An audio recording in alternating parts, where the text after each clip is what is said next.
আসসালামু আলাইকুম ভিউয়ার্স, আজকের পর্বে একটি লেজার লাইট আনবক্সিং করে দেখাবো।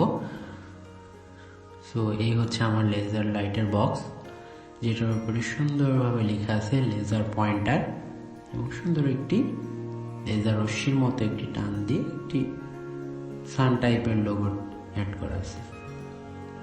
এই হচ্ছে বক্স, যেটি একটি ম্যাগনেটের সাহায্যে এক সাইডে আটকানো থাকে। এটিকে আপনারা একটু টান দিলে এভাবে খুলে যাবে। এই হচ্ছে ম্যাগনেট। বক্সটি খুবই সুন্দর। বক্সের ভিতরে কি আছে চলুন দেখে নিই তাহলে।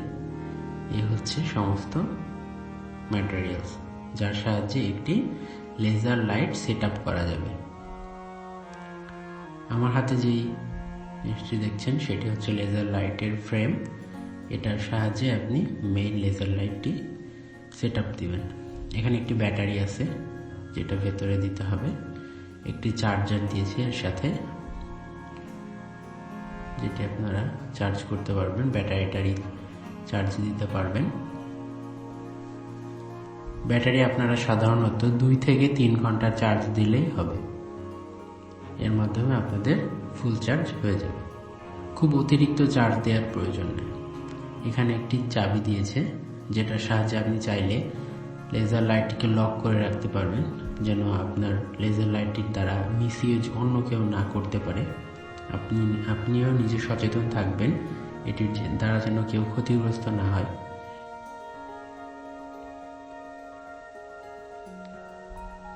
এই লেজার রশ্মির সাহায্যে অনেক মানুষ অনেক ধরনের ক্ষতির সম্মুখীন হয়ে থাকে। বিশেষ করে এটিকে ডিরেক্ট চোখে মারবেন না। চোখে এই রশ্মি পড়লে অনেক ধরনের ক্ষতি হতে পারে।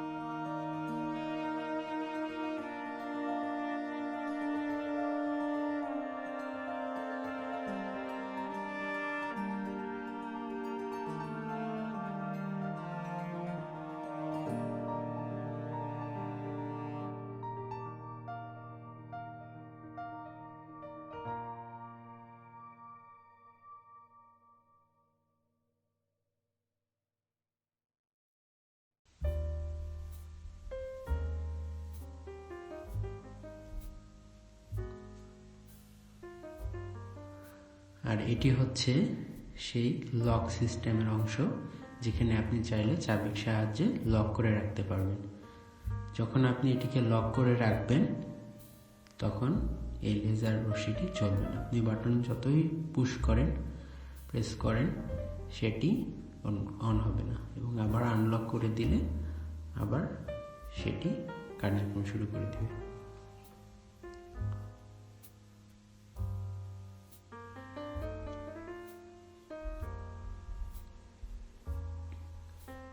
এখন আপনাদের কিছু ইউজ দেখাবো, এটি কিভাবে ইউজ করা যায়। এর সামনে একটি মাথা দেয়া আছে, যেটির সাহায্যে আপনারা বিভিন্ন ধরনের ফ্রেম, ডিজাইন এগুলো দেখতে পাবেন। এমনভাবে ঘুরলে দেখতে পাবেন। আপনাদেরকে স্ক্রিনে দেখাবো। চলুন দেখে নিই কি ফ্রেম আমরা দেখতে পাই।